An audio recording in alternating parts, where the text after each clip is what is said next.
Boxing King Media in association with the RIYADH season. Mike Francis from Tasman Fighters. Is Mike in Australia? Do you guys prefer Mike or Mick or Michael? It doesn't really matter. Mick, Michael, it's all good. Because people in the UK are quite peculiar about that. You know, if you call somebody Mick and they normally get called Mike, it's like, you know, the other way around. Yeah, no, it's all good. Like I'm happy with either or. Good man. We're here. You know, we've stayed in contact since, you know, the last time we met, and your guy Jai Patai's got a big opportunity to. It's a bit strange because like he was a champion, he had to give the belt up to fight in RIYADH season, and now he's back on RIYADH season, fight for the belt again. So it must all be a bit strange. And like, how does it feel? Does he feel like the defending champion, or is he fighting for a vacant belt? Well, you know, it has been a bit confusing over the last 18 months, 2 years. Jai has had, Jai is the best cruiserweight in the division, without a doubt. It's unfortunate that Jai had to vacate his IBF title under the circumstances he was forced to. Look, the opportunities to fight on a card that he fought on last year, December 23 last year, was a massive card and a massive opportunity for Jai. And unfortunately the IBF wouldn't let him take an exception, so he had no choice. And you know, if he didn't do that, you know, he would have missed out on a great night, more exposure to the world. And look, he deserved to be on that card. And you know, in a funny sort of roundabout way, you know, here he is fighting for the vacant IBF world title again. Indeed, he is. You know, we'll talk a little bit more about the fight at the end, but I just want, you know, people that are tuning in, some people may not have come across you before, some may have seen the interview we did last time, you know, where we kind of quashed that thing about the sparring with Tyson Fury, etc. But you know, your background with Jai, I think you've known him since like he was a child. I'm just curious, like, you know, if it gives a little bit of an insight into when you met him and what made you think that this kid is somebody I need to stay behind because he's going to be the next Australian superstar. Yeah, look, I've known Jai and the family for a long time. I met his dad back in 2000. I met Jai obviously around the same time. Jai was only like 4 or 5 years old at the time. I looked after his dad was a professional fighter, and I looked after him for a little bit, just a short period of his career. And look, boxing's in their blood. Jai's always been destined to be a boxer. Even at the age of 5, his dad used to do little things and had him hitting the pads and you know, just little drills at a young age, and it was in his blood. So here we are today. You know, Jai's now the best cruiserweight in the division, and you know, exciting times ahead. I'm sure they are. And you know, he said to me about obviously the struggles. You know, not every fighter gets to the Olympics and has a good amateur background and then fights on TV straight away. Some guys still got to do it the hard way, you know, fighting in the pubs and clubs and wedding venues and places like that. You know, looking through Jai's resume, a lot of his early fights are in either pubs or wedding venues or conference centres or tennis courts. You will have been part of all that, you know. What was it like? Yeah, look, people forget Jai at a very young age. He represented Australia at the 2012 Olympics. He was 16 when he was selected in the Olympic side. He was 17 when they went into camp. So that record will never be beaten. You know, as an amateur, he broke all records. He won world titles as an amateur. He was. I remember he was like 14 fighting against 17-year-olds and knocking them out. You know, it was an amazing journey as a kid. And then when he did hit the pro ranks, I actually thought he should have went to the Olympics, had another crack at it. But you know, I think he had pressure from his family, wanting to turn him pro. It was a slow start. I sort of didn't get involved with Jai as a professional till probably his 5th fight. And then I was really only working more as a sponsor and just a bit of a help to try and bring on some sponsorship money, and it just progressed, and we've done numerous promotions for Jai. We've managed Jai since, as I said, his 5th or 6th fight, and he's 24-0 now, and you know, like 28 years old, and he's got a lot ahead of him. So, as Jai keeps saying, we're only getting started. But Jai's been around for quite a while, and he's achieved things that not many people have achieved, and I suppose he's achieved more in boxing than what a lot of people can even dream of.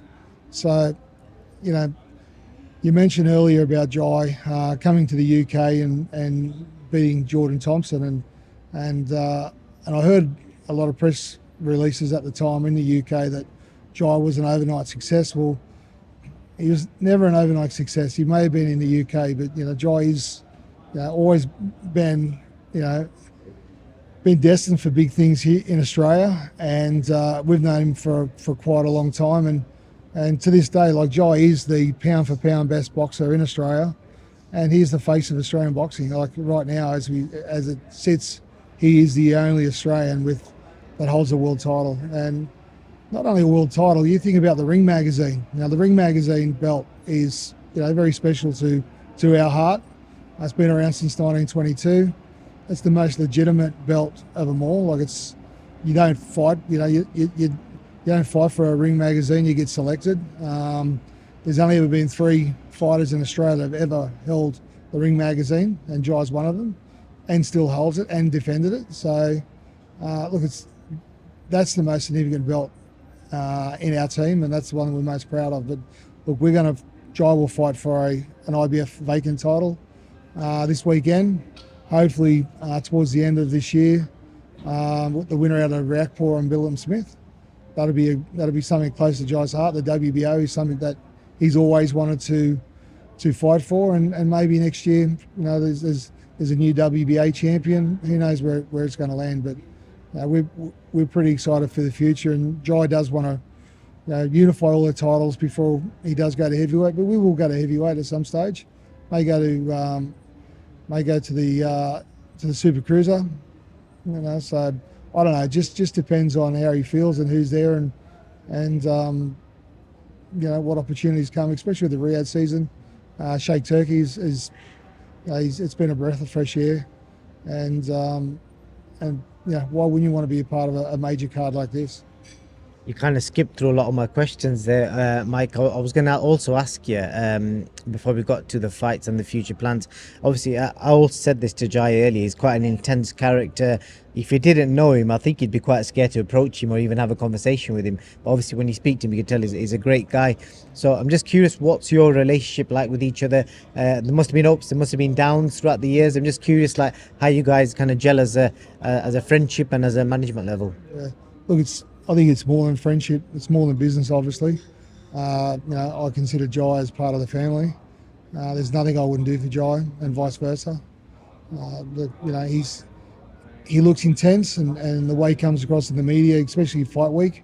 He's the pressure's on. He knows, he's here. It's taken a long time to get here, and we've worked our asses off to get here, and you can lose it like that. Like, it's not here forever. You got to appreciate it and respect it while it's here. But our relationship's been fantastic. Like, he's a part of the family. He comes to all our family events.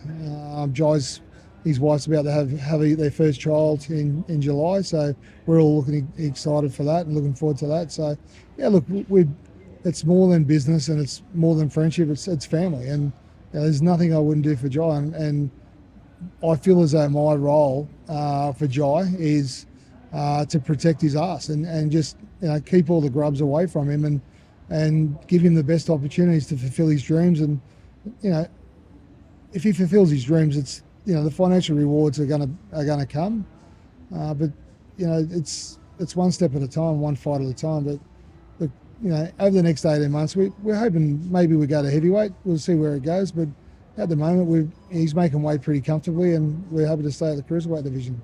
What is the dream fight for him at heavyweight? Who would you want to see him fight? Even I'm fast forwarding like 18 months here.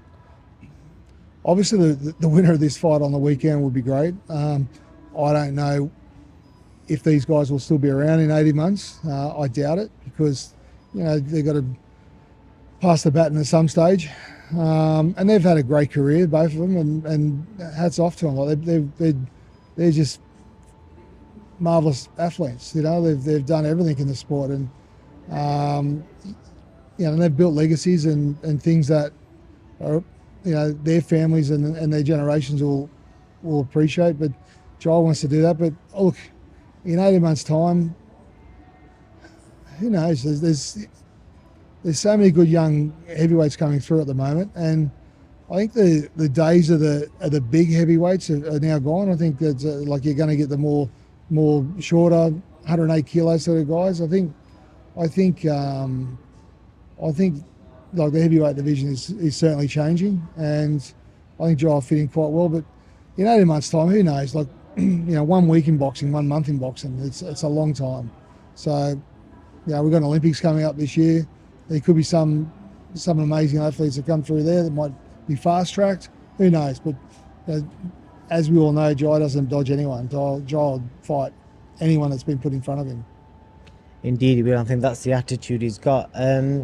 So that's it, really. Obviously, fight week starts tomorrow.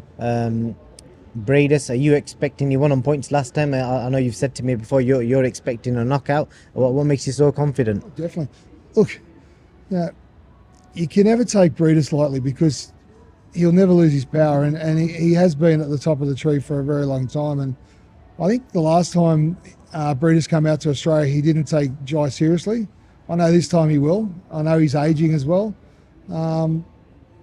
Look, I think Jai would have stopped him last fight, definitely. Like, obviously, Jai broke his jaw in his 3rd round, but if you have a look at the fight closely, up to the 4th or 5th round, like, BRIEDIS was in trouble. So I think if Jai will box a lot smarter, Jai's more prepared, he's gone to another level, and I expect Jai to stop BRIEDIS between 6 and 8 rounds. That's the feeling in the camp. Who knows?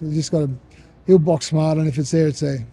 And just the last one, I can't let you go without speaking to you about the main event. Mike, you know, you've had some experience of having Jai in Tyson's camp. So I don't know if that's going to make your answer a bit biased or not. I don't know.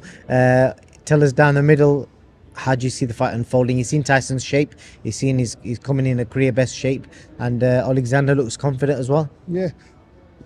I've never seen Tyson look so good. Like, we were a part of his camp for a little while, and he trained like a man possessed. And I think Tyson Fury is well capable of winning the fight. I think Tyson's capable of stopping Usyk. And I know it's a massive statement. Heavyweight boxing, you're only 1 punch away from a result. But I feel as though that, you know, Tyson Fury's in the best shape of his life, and he's got a point to prove. And, you know, he knows that this fight could be his last. So he's not going to leave nothing in the ring. I know that. So I'm tipping Tyson Fury stops Usyk late in the fight. Okay. What makes you think he's going to be the first man to stop Usyk? I don't think Usyk's ever fought anyone like Tyson Fury. That's why. You know, like, he's fought some great athletes, but, you know, with the reach, and if Tyson boxed smart, you know, I think Usyk would be struggling to get inside of his reach. And, you know, Tyson, we know that Tyson's got power, and you never lose your power. So I feel as though that, you know, Tyson could actually stop him. So who knows? I'm not an expert. And as Tyson fought anyone like Usyk? Mate, Tyson's fought a lot of cruiserweights over the years. So has he fought anyone like that sort of footwork, that sort of movement? No, look, it's a good fight. You know, it's a good fight. I don't think he's fought anyone like Usyk, but I just feel as though with the reach and his power and the way he looks, I think the last fight he got a bit of a wake-up call, and I just feel as though that, you know, he's got a point to prove, and it's going to be exciting, and I'm looking forward to the fight, that's for sure. We all are, and hopefully the best man will win. And yeah, Mike, as always, I appreciate your time. In fact, before I let you go, you told me about one of your fighters in Australia, and obviously I didn't know much about him. You told me, tune in, he's fighting on this day, and I watched the fight. Wow. It was on the Zone. Just tell the fans a little bit about him and when he's out next. Yeah, look, Connor Wallace. Look, Connor's exciting. He brings a good fan base. He's exciting. We're excited about Connor. July, probably towards the back end of July, we're looking at bringing him back out live on the Zone again. Obviously, he's been the last 3 times out. He's been live on the Zone, which is, you know, I think he's the only Australian at this stage that's been really pumped up to be a DAZN fighter, a domestic DAZN fighter. So that's pretty exciting. Look, he's got a big future ahead of him. We just got to be smart. He's only had 13 wins, 1 loss. I think the loss he had, he learned a lot from that loss. And he's cleaned out his backyard in Australia. I don't think there's anyone left there in Australia. We are looking at international opponents at the moment. But I just feel as though that Conor Wallace and, this... Drop me some names, like some UK names that the fans might want to, pair him up with. Yeah, you must be looking at some UK names. Yeah, look, Willie Hutchinson's the name that we've, Connor's called out. I know he's on the 5v5 card. He's someone I feel as though that it'd be a good fight. I feel as though Connor could put on a good show against the likes of him. You've got some animals in that division in the UK. Is Connor up to that just yet? Look, he will, but I think he needs a couple more fights because remember he's only had 14 fights, 13 wins and 1 loss. So he's got a bit more learning to do, but he'll grow over the next couple of years. And mate, look out UK. Definitely so. Mike, as always, appreciate your time. Any last words? No, follow Tasman Fighters, follow our guys, Justice Hooney as well. We're looking to hopefully bring him out in July as well. So we've got some really good talent coming through Tasman Fighters at the moment. And we're here for the long haul. And we've got some good young talent that's only had a handful of fights between them. But look, we only have a small team, but the team we have are always quality. Definitely, and it looks like Australian boxing could be revived on the back end of Jaya OPETAIA, and some big news down under very soon. Thank you very much. Not just we don't want Australia to be big just for the cricket. I think boxing needs to start taking the focal point as well now. Yeah, absolutely. Yeah, look, we do dominate in the cricket. However, dominate? You sure? I'm sure, quite sure. But look. Boxing in Australia, we've got some great athletes. They just need to give these kids the opportunity and the platform, and who knows where it's going to end. Definitely, Mike. Appreciate your time, and looking forward to an exciting week here in Riyadh, and it should be fun. Thank you.